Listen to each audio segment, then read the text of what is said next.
Hey y'all, so I wanted to make a video just talking about debt and setting goals to pay off your debt.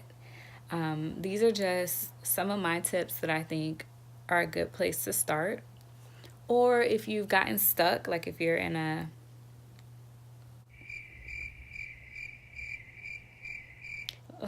like a block, like you just don't know where to go, you've reached your peak, your plateau of paying off debt, then maybe some of these can help you to recharge and get back focused. So clearly I'm in my bed. So pretty much the first thing I would say is to know how much debt you have. So whether you need to pull your credit report, pulling your credit report is a really good place to start.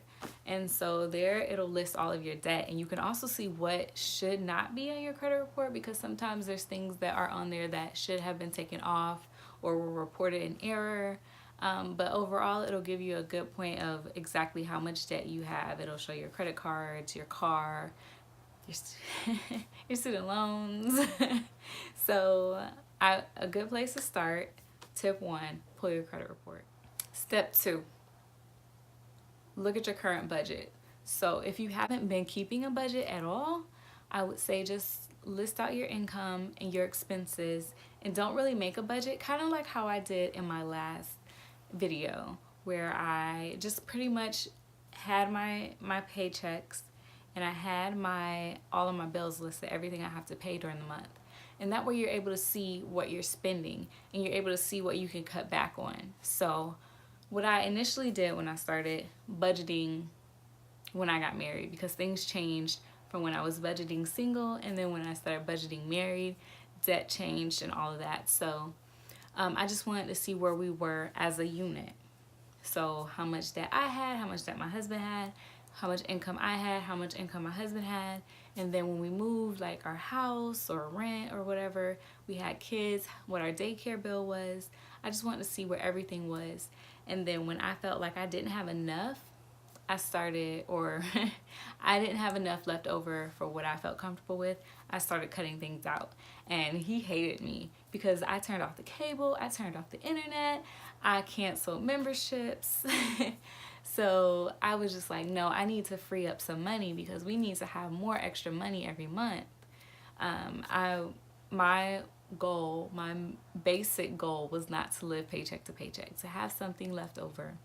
And things come up all the time, emergencies happen all the time. So when you have that little cushion, it's really helpful, to not go into debt because you have a cushion. There have been things that have come up in my journey, especially in the beginning, that I didn't plan for. Like I may have had $500 or $1,000 in savings as an emergency savings, and then I would need a dental procedure or something, and that would cost a lot. I had a lot of issues with my teeth, especially while I was pregnant, both times. So it got a little expensive there. With my second child, I ended up having to leave my job because they didn't want to give me maternity leave. So a lot of things that I didn't expect to happen kind of happened. So definitely you want to free up income. You want to look at your budget, look at what you're currently spending and what you're currently bringing in, and just evaluate where you are. You need a baseline. So create your baseline. Number 3, come up with a plan.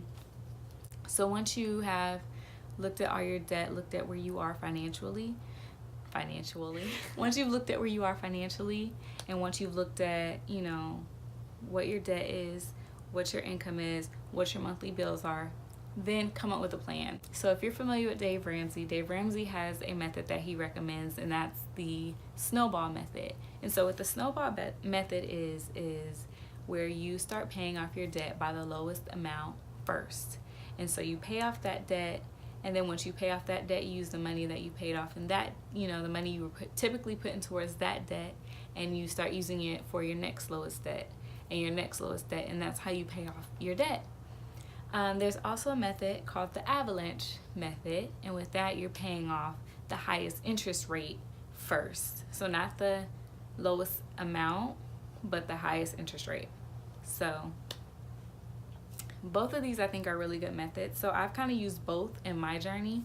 When I first started out, I used the snowball method because I had so many little debts. I had a couple of credit cards, I had a couple of medical bills, I had my car, I had my husband's car, and so we kind of went through those debts first. And so now we're at a place where I have one credit card left, and my balance on that is like $1,000. But it started off pretty high, but I've been paying payments on it. In the snowball method, you're supposed to make the minimum payment on your other loans while you're aggressively paying the loan that you're focusing on, the lowest loan or lowest debt amount. And so now that I'm here, I have this one credit card and I have my student loans. So my plan for 2019 was to pay off my lowest student loan, which was $10,000. So when I went to do that, I found that I was not able to pay my student loans individually. So even though they're two separate loans, I did debt consolidation to possibly qualify for the public service loan forgiveness because I'm a social worker. And when that happens, your loans are put together and you have to pay them both. So you can't make a payment just on one loan. So with that being said, I have my credit card with $1,000. My interest rate is not very high on that. And then I have my student loans that are $64,000, and that includes interest, and my interest rate is 6.8%.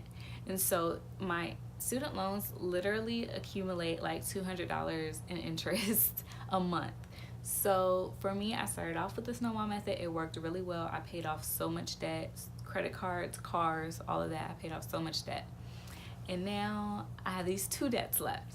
And so with that, now that I'm actually looking at my student loans, because I didn't really look at them like that before, I didn't realize my interest rate was 6.8% and that was so much money a month.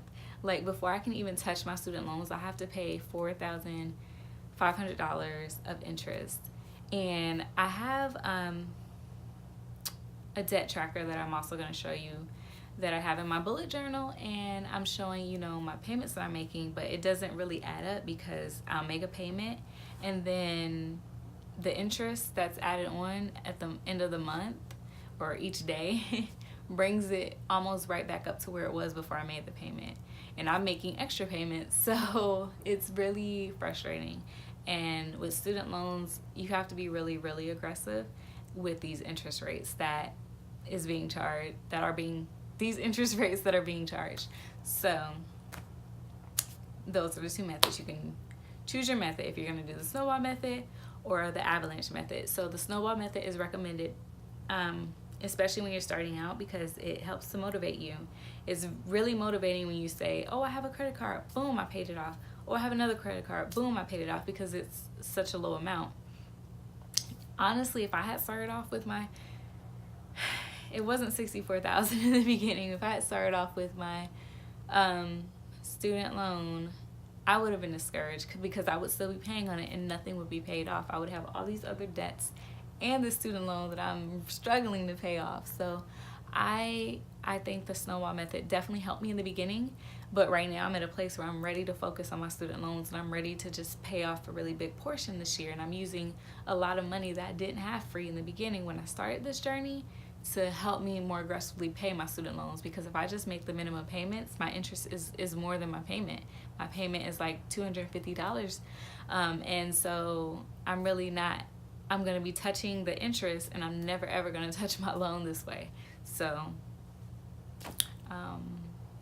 so my goal is to pay at least the interest off this year. I want to pay $5,000 on my student loans. That's my goal, and I'm hoping I can exceed that goal. That's my goal for this year, and that leads me into my next tip: set goals. It's important to set goals, and you'll want to have a way to track those goals. And I will show you I use this journal. It's a A6 Stylogy, and this is like my journal, my personal planner, and I do my budget in here. I do everything in here. I love this thing. And so in here in the back, I have like a finance section. I have some sticky notes to kind of mark what I want to put in here. But I have a little finance section, and I'm gonna show you this better. But yeah, it's like my student loans, and this is just how I track it. I just drew this, so this is how I track my student loans. And then I have one for my credit card also, and so this is how I track my credit card. And I just have these little boxes where I kind of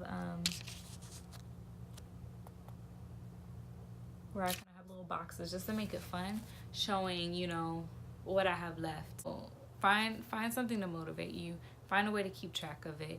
And so this way I can do both. I can motivate myself because, I mean, I really get joy from coloring in these boxes. It makes me feel like I've done something.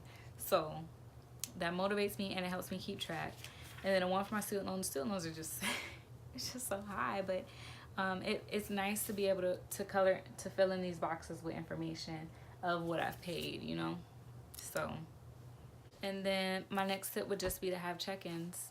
So pick times where you're going to check in and see what you're doing. Evaluate your budget. Things are always changing. Maybe how much you spend on food is changing. How much gas you need for work is changing. So always have a way to check in. There's a lot of other things that you could do when you budget. I know a lot of people use the cash envelope method. I don't really do the cash envelope method. I did it more so when I was single because it was easier. But what we do now is we have our joint account where our checks go into and our bills pull from, and then we have separate accounts. And so when we're able to get spending money, we just take it and transfer it to our separate account. So that's kind of what works for us. And we also have the savings account and then savings accounts for our kids. So that's how our money is set up. So I don't really do a cash envelope method for the whole house. Maybe one day, but it's just so much more convenient, especially with two people having to go out and buy food and whatever else needs to be done. It's just easier for it to be on the card. But as far as like entertainment, spending money, or anything separate we want to save for ourselves, it'll go into our separate accounts. So that's how we keep it separately. So I definitely think you should keep your money separately. So have your emergency savings. Dave Ramsey recommends starting your journey off with $1,000 in savings, so that when things happen, you're able to not go into more debt. You're able to pull from that, you know, that emergency savings, and then you need to replenish it after you've used that. So I would definitely say super important. Murphy's Law. If it can't go wrong, it will go wrong. And so many things have happened in our journey where I'm like, oh yay, have $1,000, and then boom, someone's car needs something, you know. So that's just kind of how, you know, it happens. I want to say good luck to everybody in their financial journeys. If you're starting off, if you're in the middle, if you're at the end, just good luck. Stay focused, and it'll all pay off in the end. If you have any questions, just let me know. Feel free to comment and subscribe, like this video. Y'all, it's like winter outside and I am so stuffy, and oh my god. But yeah, definitely stay focused. Best wishes, good luck. Like, comment, and subscribe. Thank you for watching, y'all. Bye.